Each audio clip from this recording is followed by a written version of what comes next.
from the BBC World Service in association with ABC and All India Radio. This is Stumped. Hello and welcome to Stumped, your intercontinental hit of news, features and debate from the quirky world of cricket. I'm Isabelle Westbury, still in Melbourne because I'm not scheduled to leave until tomorrow, as today was meant to be the fifth and final day of the Boxing Day test between Australia and England's men. As it is, they finished 2 days ago and I'm left with, well, I've got the MCG to my left. It's a lovely, lovely view as the sun sets here in Melbourne, but it's a slightly muted feeling around the England camp at the moment. Jim Maxwell here. I'm in Sydney. I've been here for a couple of days, actually. I was supposed to be somewhere else, but I don't know what happened. It all finished a bit suddenly, didn't it? Quite astonishing. Anyway, people are worried about tests here in Sydney, but not the cricket. They're worried about getting a COVID test. That seems to have been the preoccupation of the nation for the last couple of days, and the pollies are now trying to sort it all out. So when we get through this next little period, we'll have another test match, and goodness knows what that's going to produce. Well, from the looks of it, not very much. Hello, everybody. This is Charu Sharma for All India Radio. I'm in Bangalore, but forget about the Ashes because they're all over and done and dusted. But one of the better things about matches ending early is the commentators get a free day or two, you see. So, take it easy. And I suppose the attention of the cricket world may shift to South Africa now, where India are battling them and are probably going to win this first test match anyway, at a ground that they've never won before and where South Africa hasn't lost at all. So big turnaround there in the fortunes of the Indian cricket team. I'm glad to be home, going through lots of physiotherapy to correct my torn right shoulder and watching a lot of cricket. What better? Have you been bowling too much in the nets, Charu? That's what happens to shoulders. Jim, I feel as though digs at the English are going to pierce this whole show. So I'll start with my own. I saw on Twitter a very funny joke with all the testing queues for COVID, that if you want a rapid test, you should just play the English. So there you go. So yes. We'll start here in Australia, where the English have to be quite humble, I think, because it only took the hosts 12 days to retain the Ashes. Anderson is bowled, it's all over. Australia jubilant, England humiliated. They've been beaten by an innings. They've been bowled out for 68, and Australia have retained the Ashes. So on the morning of the third day of the third test, Australia beat England by an innings and 14 runs to take an unassailable 3-0 series lead. England were bowled out for just 68 in their second innings, which is their lowest total in Australia since 1904. We'll discuss where it all went wrong for England, but I guess we should congratulate Australia, who did have their own doubters before the Ashes even started. I mean, they lost their captain within 2 weeks of the first ball being bowled. Jim, is it just a case of Australia and each player being better in every area? Pretty much. You look at the bowling, the batting. England can't tick any box next to the Australians, really. They had their bad start, lousy preparation, got on the wrong end of the argument in Brisbane, and they've never been able to pick up. They probably didn't pick the right side. I don't think it would have made any difference. They picked the way the Australian team is going. There's a lot of momentum there. And one of the strange things about this series is that, unlike last year against India, having bowled India out for 36 and then going on to lose the series, Australia, for various reasons, has had to freshen its attack, which India did in that series accidentally. Same things happened to Australia. And that's been a fascinating part of all this, with Richardson coming in, got 5 wickets. He goes out, and some bloke called Boland, who's he? He got 6 for 7. So that's been a factor in a curious way when you're backing up bowlers and the rest of it. But Australia's just omnipotent compared to England. It's all kind of snowballed, as these things tend to do when you're backing up. And that's why I loved Test cricket when the Ashes was on, when they came to Australia and were here for 4 months and they went up country and played some other team. They played a state team. Take your breath if you've had a bad day or two and get ready for the next one. But you can't do that now. And on top of all that, we've got this dreadful disruptor called COVID, which is driving us all around the twist. And forcing people away from the ground, as we're seeing now. Even the match referee has tested positive. So here's my question then. So Australia bounced back from India. They've obviously learned a lot of lessons. They were fresh. They've got a new captain under Cummins. Things are going well. Happy days. They've won the Ashes in 3-0. They're looking for a 5-0 whitewash. But Australia go to Pakistan after this. And then they look as though they might have 3 tours to the subcontinent in the next year. Are we over-egging Australia's capability here, Jim? Or is this really the start of a golden era of Australian cricket, men's test cricket? It is potentially, I think, the start of a golden era, but it's not assured. And looking at Australia's record in recent years on the subcontinent, they've mainly struggled, particularly against India. So they're going to have to do a bit of thinking about what their best batting lineup is. And I think they might have to take a bit of a West Indian attitude towards the subcontinent, and that is, who are your best bowlers, and go with them. If that happens, it will be a test. They might get past Pakistan and Bangladesh, but India is another story. We've touched a little bit on some of the England issues, and I want to discuss them a little bit more, because it seems to me that the immediate aftermath has split into 2 main issues. One is systemic, and the structure of the county game, the fact that there's no selection panels, there's one selector in the head coach, the predominance of private schools in feeding the England test team, the pitches in county championships, the fixture schedule of the county championships. So you've got the systemic issues that are long term. And then we've also got the other issues of, this is a team that, even notwithstanding all of those long term issues, are simply not performing. Young batters seem to be coming into this England team whose averages are receding the more test cricket that they play, who are panicking, whose selections are coming off the cuff. So who is to blame, Charu? Who is at fault for making this all go wrong? Well, luckily, as you said, we're not looking for solutions, but not Joe Root, because, I don't think the solution lies in changing personnel at that level. Joe Root's done as much as any individual could. So let's leave the captain alone. Let's not shake up that end of the English cricket. Jim, one of the hardest things about being an English journalist in Australia at the moment is that you can kind of take the laughter and the mocking. But the thing that really gets me is the pity, is that the overriding emotion amongst Australian fans is, we'd have liked the Poms to have put up more of a fight. Is that how you see it? The England's record in Australia for the last 30 years, if you take away the 2010, 2011 kind of aberration, has been pretty poor. Is this just par for the course, or is this something particularly bad? Particularly bad. England aren't producing quality cricketers, other than Joe Root and a few blokes who are getting a bit long in the tooth, like Anderson and Broad. They've got a few others potentially, but they need to make up their mind what they're going to be doing. I still believe, and I'm sure the players and most of the punditry believe, that Test cricket is the most substantial form of the game. And if there's no Test cricket, the game's stuffed.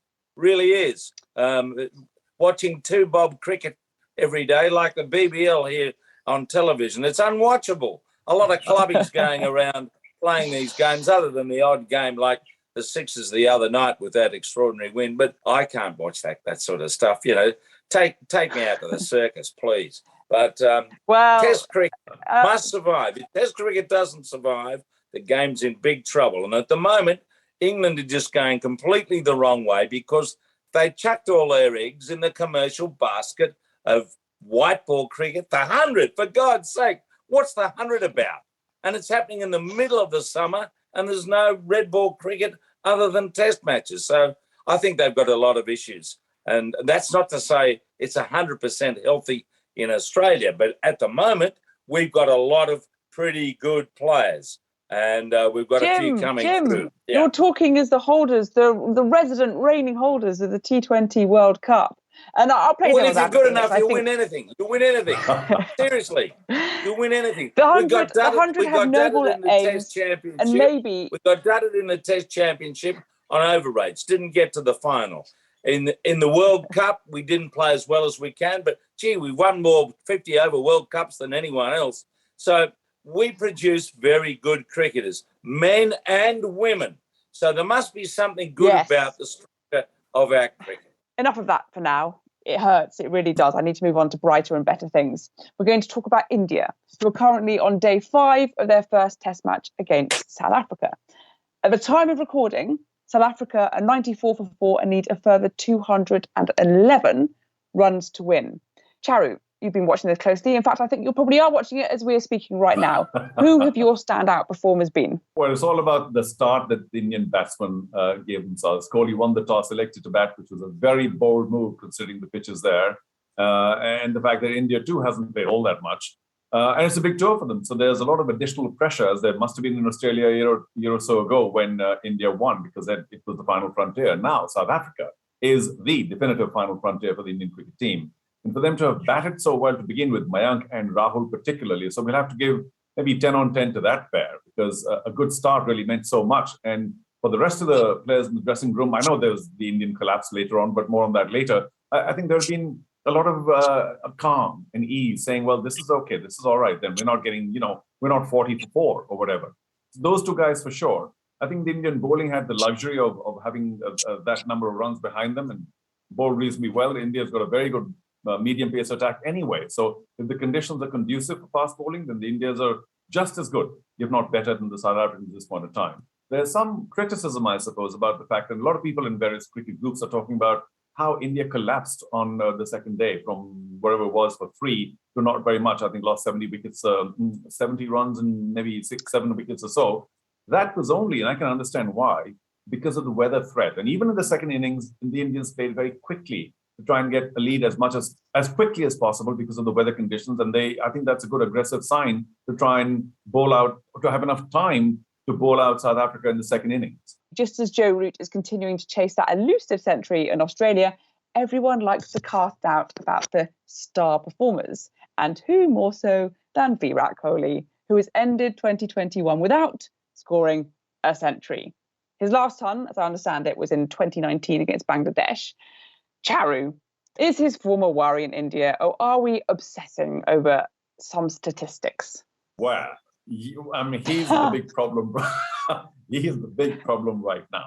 Not so much. I think the focus has shifted, thank God for him, just a bit from his not scoring runs to this whole captaincy issue between white ball cricket and then, of course, him resigning from T20 and the cricket board saying, well, you can't be, an ODI captain as well, his press conference and all of those off-the-field matters seem to now be garnering more attention than Virat Kohli's form on the field, because if India continue to win, remember, some bad performances get layered over because, yes, if you look at Kohli's figures, he hasn't done very much. He did a reasonable amount in the first innings. But if India do go ahead and win, which should be just in a few hours from now, then I think it'll all be papered over, saying, all right, Kohli another poor test, never mind. But, captain goes so, because the captain does get a little bit of attention when the team wins or accolades, as it were. So I'm sure internally for him, it must be a really big worry because he's a very proud batsman, one of the best in the world. And for him to not score a test match century in 3 years or nearly 3 years or 2.5 years, he must surely be wondering, how long do I stay in the game? Because as I said of Mahendra Singh Dhoni, what more can Virat Kohli get from the game? He's a millionaire many times over, the kind of following he has. So maybe we're now looking at an earlier Virat Kohli retirement. From the BBC World Service, this is Stumped on ABC and All India Radio.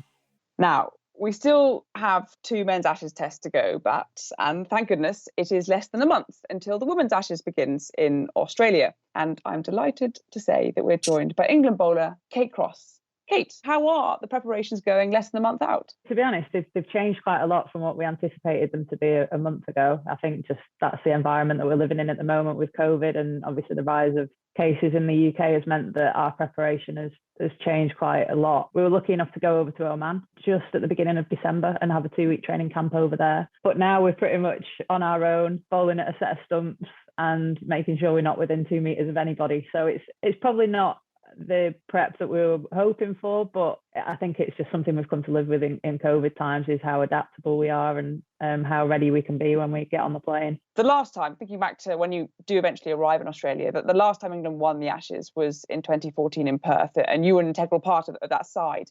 How much does that experience help you sort of spur on this England team? How much do you look back to past performances?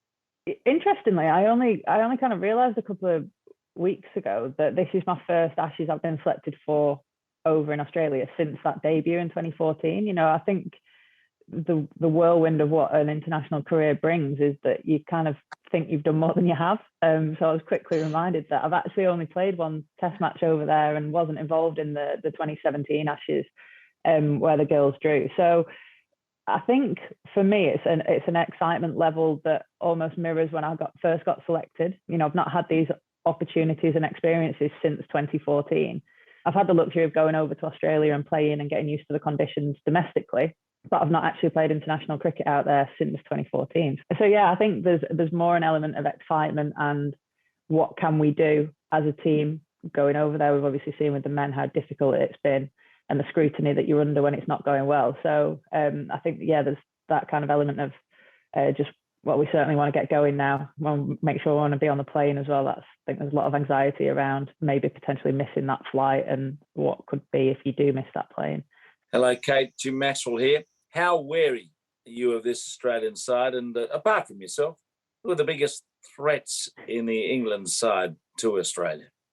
Yeah, I think we've learnt the hard way as an England team, as most teams do when they come up against a strong Australian team. But yeah, we learnt the hard way back in 2019 that this is a very, very strong Australian team at the moment. I think from our point of view, we're not naive to that. We know it's going to be really tough to win an Ashes in Australia. And we're prepared for that as well, I think. But in terms of our team, I mean, we've got some absolute superstars. There's a real nice balance of youth that we've got in the team and experience. And it does just feel like a really nice balance of everything that you need when you're going on tough away tours. Kate Cross, thank you so much for giving us your time, and good luck. And good luck getting out there, and good luck once you do get there. Thanks very much, everyone. Thanks for having me. That's all we've got time for on this week's Stumped on All India Radio. Don't forget, you can follow us on Twitter. We are at BBCWS Sport and use the hashtag BBC Stumped. And check us out on YouTube too. Go to BBC World Service YouTube. My thanks to Charu Sharma, Jim Maxwell, and all of you for listening. Speak to you next week. Goodbye. Stumped is a BBC sport production for the BBC World Service in association with the Australian Broadcasting Corporation and All India Radio.